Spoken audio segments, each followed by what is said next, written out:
Before you speak about the yin and yang, I would like to add here in that an important theme here is the theme of overcoming desire.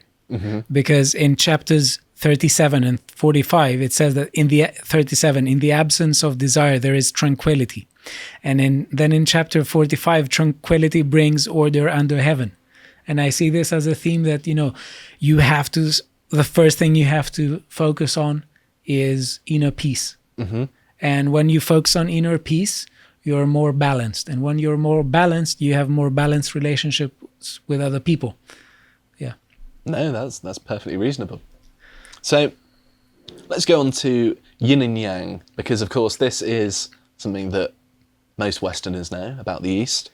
They know the symbol, obviously, and they're meant to, I know Jordan Peterson talks about this quite a lot, they're meant to represent two different characters, if you will, or the two different natures of things that combine to make one whole.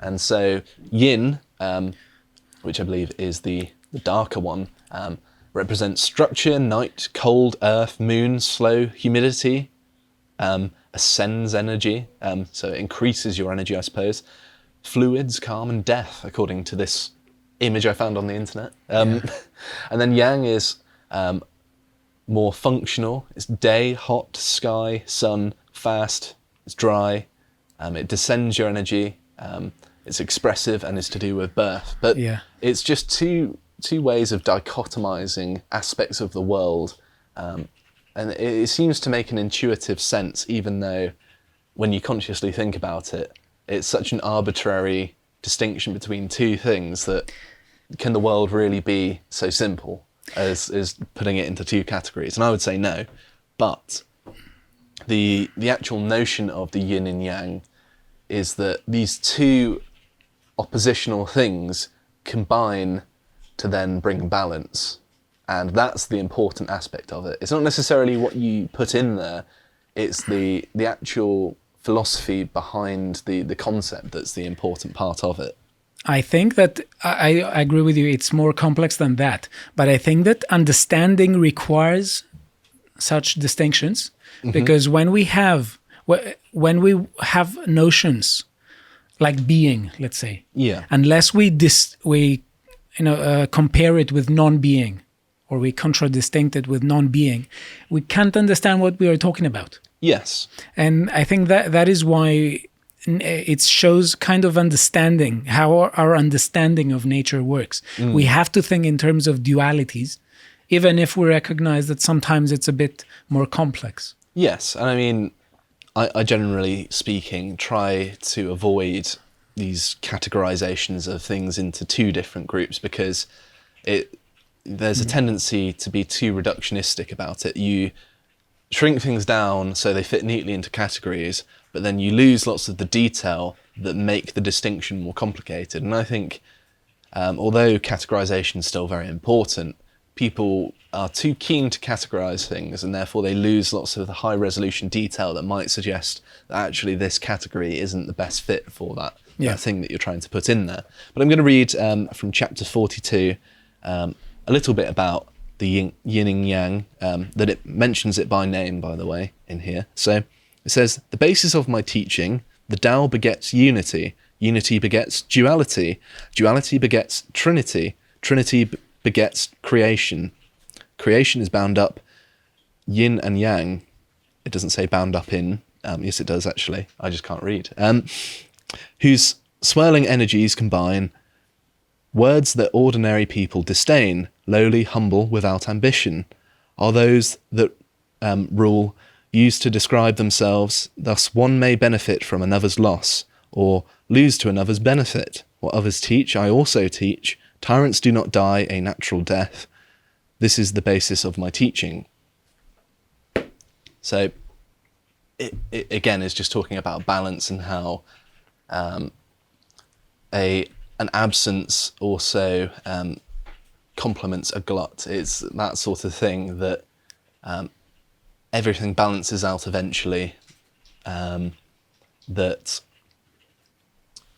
a correction to a deficit is the way of the Tao, that sort of thing that we've talked about quite a lot now, so I feel like I'm beating a dead horse here a little bit. There's a question here that I want to ask you, because you say that the way of the Tao is to correct a deficit. Mm-hmm.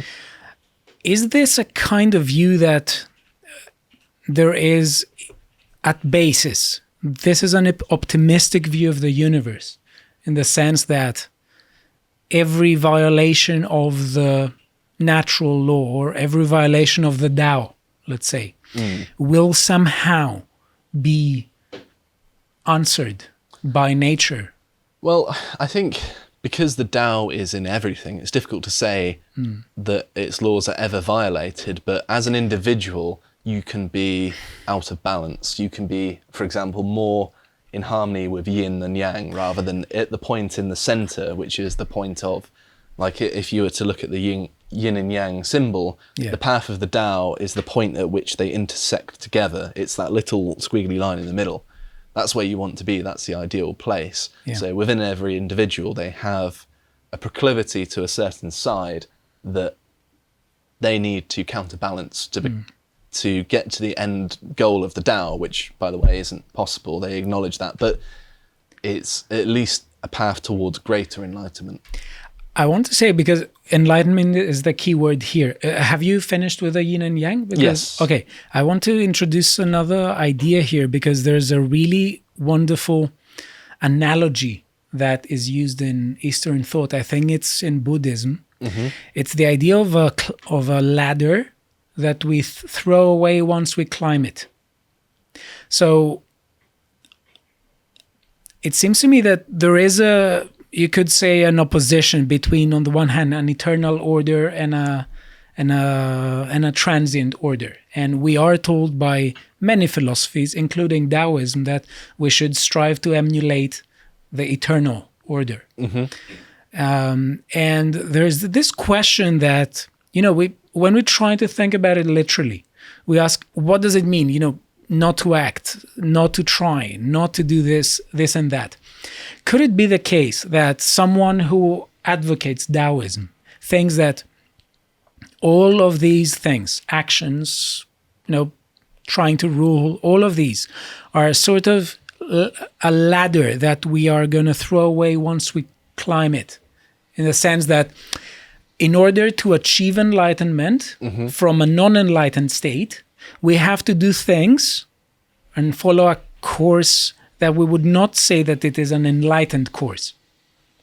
Or does this make sense or not? In a way that I know what you're trying to say. That in Buddhist philosophy, you can do things that aren't necessarily inherently Buddhist if it's on the path to greater enlightenment. Yes. And I think that in Taoism, because the Tao embodies all things, and there are just more things that are in harmony with the center point, I think it would view things, the extremities, as leading to either yin or yang proclivities. Yeah. So it's leading you further from the path of the Tao, but the Tao still is encompassing everything. It describes the laws of nature, of the world around you, and thus you can't escape it, because it is all of existence. Mm.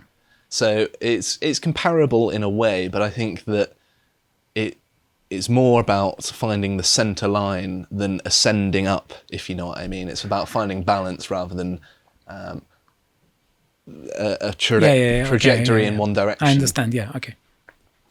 So I'm going to move on to avoiding chaos now, which is a very Petersonian thing. Can we avoid it?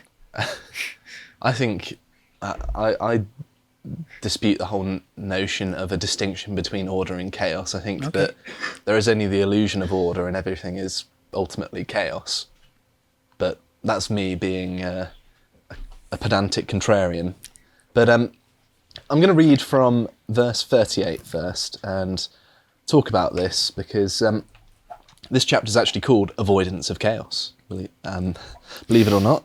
And it says, "The highest virtue does not flaunt itself and thus is retained. The lowest virtue seeks to preserve itself and thus is lost.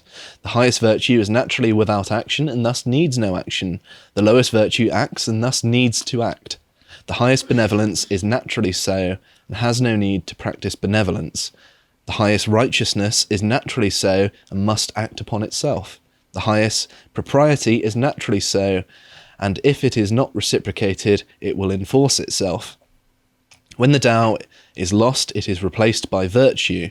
When virtue is lost, it is replaced by benevolence. When benevolence is lost, it is replaced by righteousness.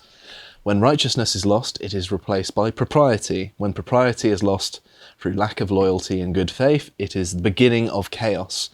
Prescience is a mere embellishment of the Tao and leads to stupidity. Thus a worthy man relies on his strengths and avoids his weaknesses.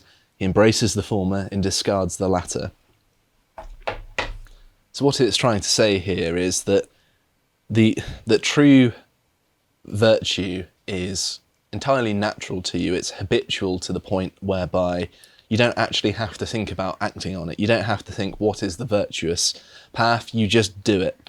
And it's trying to say that deliberate action here is the way to chaos. If you're trying to be something you're not, then that is how you get to chaos.